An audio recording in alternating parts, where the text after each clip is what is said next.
Hi, I'm Dan, this is That Midlife Crisis Motorcyclist, and this is the Triumph Daytona 660 I've been running for the last little while in an attempt to find out if it actually is a sports bike or just a bit of a tragic wannabe. Now, the weather hasn't exactly been helping in that cause because the conditions have not been really encouraging of getting out on a sports bike and doing kind of sports bike stuff. And the dry roads and sunny conditions of the Spanish launch event where I originally rode the bike are literally a distant memory. In fact, it's been more can you daily a Daytona, which is a slightly less sexy premise, but perhaps interesting in its own right and something I'll get to in due course. But the roads are now dry-ish. It's still warm enough for me to squeeze my dad bod into my leathers, so it's probably time to find out if it really can do the do on a twisty road. Before we get to that, what have I learnt in my time with the bike so far? Well, it was interesting reading the comments to the first video and the fact that insuring a Triumph Daytona 660 actually seems to be a bit of a blocker to ownership. Now, full disclosure, this is a press bike. I'm running it on Triumph's insurance, so it's not been a factor for me, but quite a few people in the comments thread to the other video were saying how much more expensive the Triumph is to insure than equivalent bikes in the class, like the Honda CBR 650R and things like that, which is a shame. But then when we come back to the original argument, is it a proper Daytona? Well, the fanboys might not think this is as hardcore as previous Daytonas. It seems that the insurance business rather does, which is unfortunate, isn't it? But there we go. If anyone else has had similar experiences, I'd love to hear more about it. So yeah, let's have a chat about that in the comments. What else? Well, the display here seems to be another cause of controversy. This part LCD, part TFT arrangement, which Triumph uses on this bike and the Tiger Sport 660 and various others, that seems to get a lot of hatred online. People really don't like that, and I think perhaps there's a sense that it should have a flasher TFT type affair with, you know, configurable displays and all that kind of thing. Strangely, I don't actually miss any of that. I actually rather like that display. It's very clear and easy to read, and it's got enough in the way of features and gizmos to do what you need to do. The interface is quite easy with the control pad on the left switch cube and things like that. So no, that's not been bothering me. Far from it, actually. I actually quite like it, but maybe that's just me. What else? Well, I've grown to think it is actually a really good looking bike. Sure, it's quite understated in this black, possibly even a little bit boring, but I think that's kind of playing to its strengths in a way, and it's not billing itself as anything that it isn't. It's not trying to be some sort of Honda CBR 600 RR chasing super sports. It's not pretending to be that. So the way this bike looks kind of informs you quite a lot about the way it rides.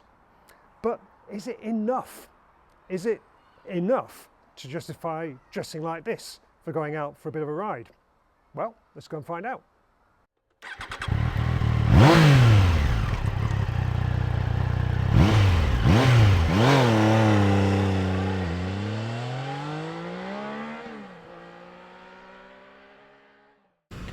Right, so on a previous ride on the Daytona, I was pondering what outfit you match this bike to, for the fact that,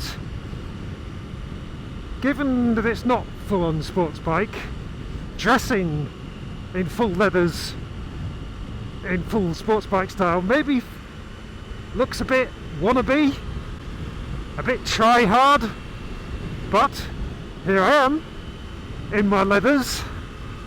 And actually, when you dress for the occasion like this, it does actually get you into a slightly different frame of mind when you ride a bike, doesn't it? And definitely with this outfit on, weirdly my choice of clothing seems to have made the Daytona feel significantly more sports bike-like, just because I feel more sports bike-like. So these things aren't to be overlooked, are they? But it also got me thinking over the course of this loan just how limiting the whole sports bike thing can be, because sports bikes are so dependent on the right weather, on the right road, and actually your opportunities for using them are perhaps a lot more limited than other styles of bike. And that's where the modern day Daytona's all-round ability actually scores in its favour, I think, because if I did have a 675 Daytona or something like that, I probably wouldn't use it on a day like this. Partly because I wouldn't feel like I could get the most out of it, and partly because I'd be a little bit scared by it. So if the fact that this bike is slightly less hardcore means that you actually use it more, then surely that's a good thing.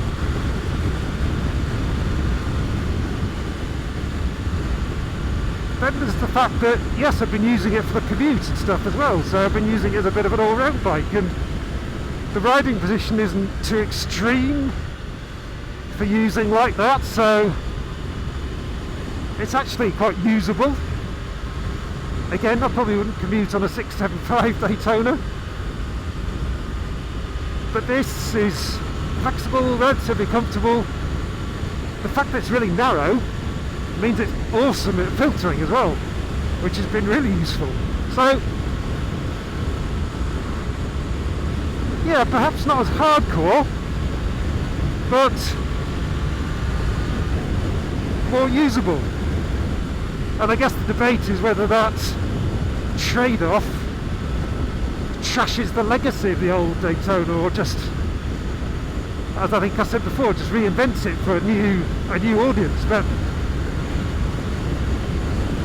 just in the way this bike rides, for someone of my level, it's a really nice balance, because Triumph just gets things right, doesn't it? Like suspension and control weighting and things like that. So the clutch is really easy, the gearbox is nice, the brakes feel positive, and the suspension's interesting as well. I've heard a few people complaining that when you really ride it hard, the suspension's a bit soft and imprecise, maybe a bit mushy, but again, for kind of real world, it feels like a pretty nice compromise to me. There's only 110 of suspension travel at the front, but even on a pretty choppy road like this, it doesn't pummel you like perhaps an R7 might, or something like that. So yeah, sure, maybe it isn't quite as scalpel sharp as an older Daytona, but that seems a fair swap for usability.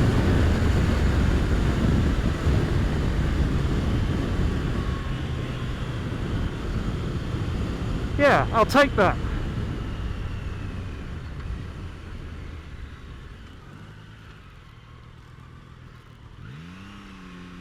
And let's face it, a bike that you use more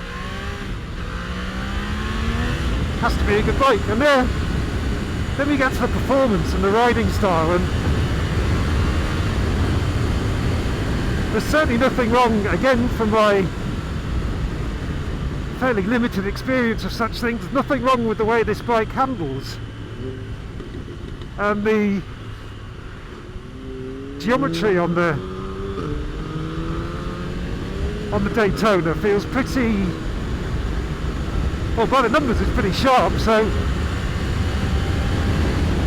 and performance to me feels absolutely bang on. I'll say it again, but that engine is just the loveliest compromise. So the Honda CBR 650R, lovely bike, but you have to work that engine quite a lot harder to make it exciting. You have to really commit to the revs, whereas this, it's got torque, so, but it's got a bit of sophistication about it as well, so a bit of excitement in terms of its reviness.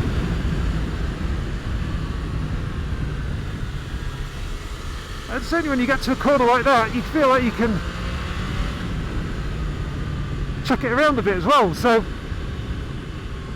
I think it's an interesting balance between this and the other bikes in the class. So an R7 is probably sharper, harder, and now with all its new electronics on the new 2026 model, it's got more sophisticated rider aid, it's got an IMU, it's got all that kind of stuff. But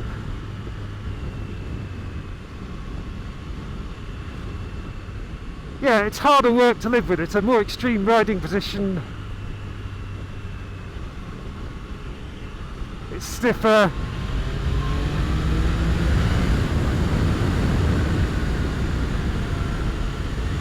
And the Honda, yeah, harder work to extract its best, but I think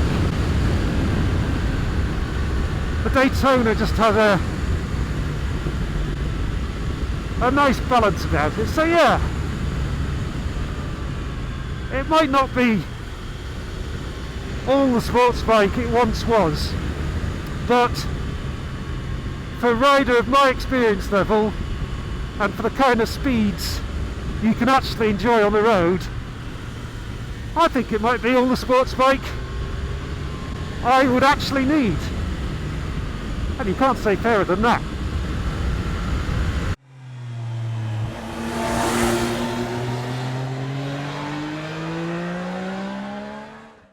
So with apologies to bringing it back to sartorial choices again, did I feel a fraud riding this softer, more all-round Daytona dressed in my full leathers like this? Well, no, I didn't actually, and it seems weird to talk about a bike in terms of what you wear to ride it, but I think it's kind of symbolic really of this bike. I've been perfectly happy riding it to work in a textile jacket and jeans, and then come the weekend dressing like this, and on a few occasions where I've had a dry road and opportunity to let it rip a little bit, it feels just as appropriate in this get-up. So that's kind of, as I say, symbolic of this bike's broader range of talents. For sure, I've never ridden a 675 Daytona or any of the older ones, but the impression I get of them is that they are better at what they do, so more single-minded, more focused, more hardcore, faster, all that kind of stuff. But I don't get the feeling that you do all the rest of the stuff I've been doing on this with one. So yeah, and it's interesting as well because I think I'm enjoying this bike, or have enjoyed this bike, because it fits with the level of riding that I'm at, my level of experience, both riding in general and with sports bikes. But I can understand why people who've grown up with sports bikes, who have memories of the older Daytonas, are perhaps a little less enamoured of the fact that this bike is less powerful, is more all-round. But we've got to remember, this is still a sub 10 grand bike, and I think in terms of the amount of fun you're getting for that money, it's a great package. It's very well finished, the engine is lovely, everything just works really beautifully. There might, meanwhile, be an answer to those who are thinking that this bike is perhaps not quick or hardcore enough, and a hint of that comes with that new Trident 800, which Triumph has just announced. Now, it hasn't said anything yet about a Daytona 800, but it has said that it's going to launch 29 new bikes in 2026. So could that be among them? It would seem to make sense. Certainly technically it would fit, because this and the Trident share the same frame and platform, and clearly that 800 engine fits. We know it's an absolutely blinding engine to ride. I've ridden it in the Tiger Sport 800 and it's great. It's basically just a long stroke version of the motor in the 765 triple. So yeah, it's a great engine, and that would give this bike 115 horsepower. So that would put it on level pegging with things like the R9. And if you put that engine in, put some nice adjustable suspension, maybe added an IMU and some slightly fancier electronics, I think the Daytona could be a competitive contender in this kind of new school super sports world. So we'll have to see what happens with that, but I think Triumph might be silly not to give that a whirl, given that it would seemingly just be a straight engine swap and add a few more bits on. So we'll have to wait and see on that. Do you think that would be a good idea? Let's have a chat in the comments thread below. and also maybe explore, would that be a more appealing bike than any of those other new school super sports? Would you have it over an R9 or the KTM? So yeah, let's speculate in the comments thread below. Anyway, I hope you enjoyed this video. If you did, please hit like, subscribe to the channel if you haven't already, and for now I'll say goodbye, thanks for watching and ride safe.